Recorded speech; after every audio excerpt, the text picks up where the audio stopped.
ఇది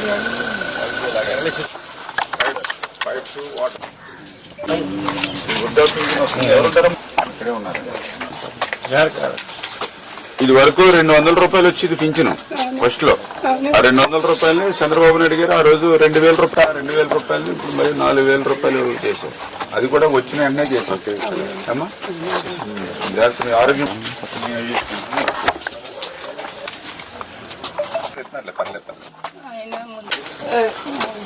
ఎవరు తీసుకుంటారు? కోడలే పట్టుకొచ్చి పెడతా ఉంటారు. కోళ్ళదే ఆవిడే పట్టుకొచ్చి పెద్ద ఓకే ఓకే. మరి ఎవరు ఇక్కడ ఎవరుంటారు? మరి ఎవరికి ఉండాలి? చిన్నోడుకు ఉందండి.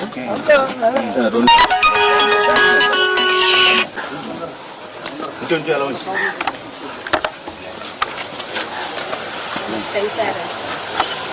ఏం పేరు నీ పేరు?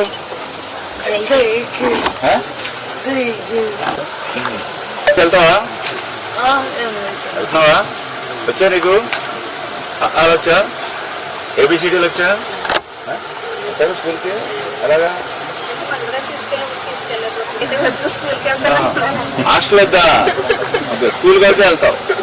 ఓకే, పొద్దున వెళ్ళి మళ్ళీ సాయంత్రం వచ్చేస్తావు, ఇంటికి వచ్చేస్తావు, అమ్మ దగ్గర ఉంటావు అంతేనా? ఓకే, తప్పనిసరిగా అలా చేద్ది. హాస్టల్ వద్దులే, పొద్దున వెళ్ళి మళ్ళీ సాయంత్రం వచ్చేది ఏమ్మా? ఓకే, సాయంత్రం వచ్చేయాలి ఇంటికి అంతే, అమ్మ దగ్గరకు వచ్చేది. హాస్టల్ 1వ తారీఖు ఆదివారం వచ్చింది, సోమవారం ఇద్దామనేటువంటి ఆలోచన లేకుండా ఆదివారం పింఛన్లు వచ్చింది కాబట్టి ఒక రోజు ముందుగానే శనివారం ఇద్దాం, వాళ్ళకు ఒక భరోసాని ఇద్దాం, ఒక భద్రతనిద్దాం. అది మంచి ప్రభుత్వం యొక్క లక్షణం. అంతేగాని రేపు 2029లో మేము అధికారంలోకి వచ్చిన తర్వాత పొట్టేళ్లను నరికినట్లుగా రప్పాని నరుగుతామంటాం కాదు.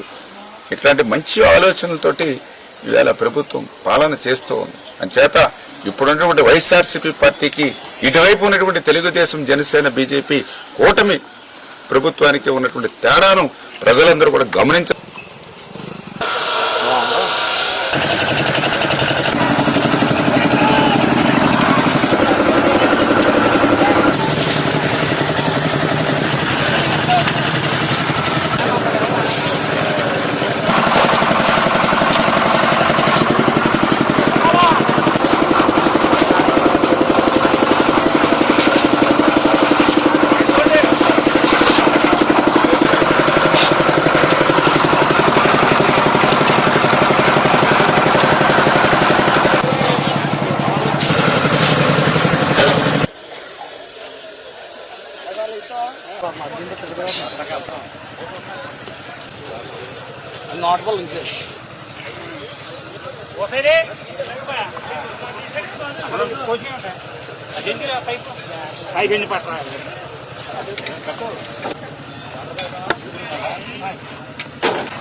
ప్రతి వ్యక్తి ఆఖరి మజిలీ అనేది శ్మశాన వాటిక ద్వారానే ముగుస్తుంది.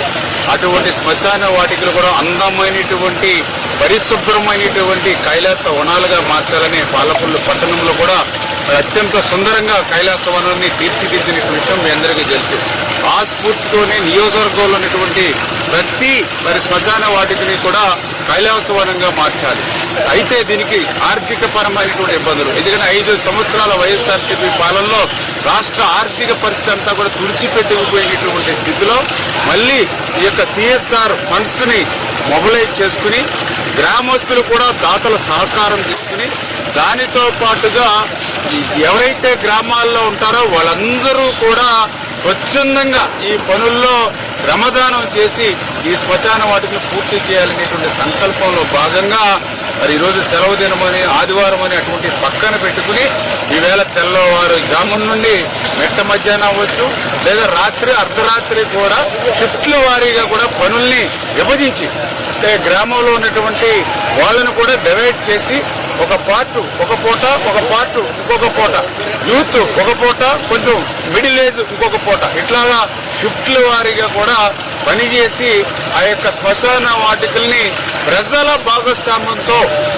పూర్తి చేయాలనేటువంటి ఆలోచనతో ఈ పనులకి శ్రీకారం చుడుతున్నామని చెప్పి మీ ద్వారా తెలియజేసుకుంటూ, అందులో భాగంగానే ఈరోజు ఆగర్తిపాలెం శ్మశాన వాటికి సంబంధించి బోర్లు తీయడం దగ్గర నుంచి, భీములు కట్టడం దగ్గర నుంచి, బాతువేలు తయారు చేయడం దగ్గర నుంచి అందరం కూడా పనుల్లో భాగస్వాములయ్యాం.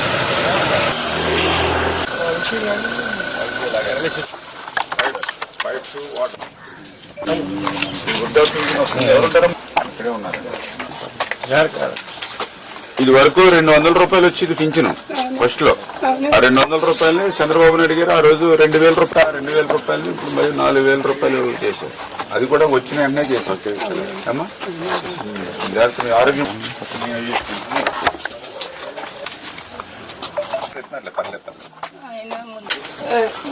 మొట్టది ఎవరు చేసుకుంటారు? కోడలే పట్టుకొచ్చి పెడతా ఉంటారు. కోళ్ళదే ఆవిడే పట్టుకొచ్చి పెద్ద ఓకే ఓకే. మరి ఎవరు ఇక్కడ ఎవరు ఉంటారు? మరి ఎవరికి ఉండాలి? చిన్నోడికి ఉందండి.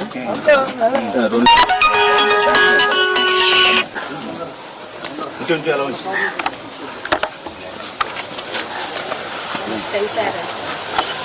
ఏం పేరు నీ పేరు?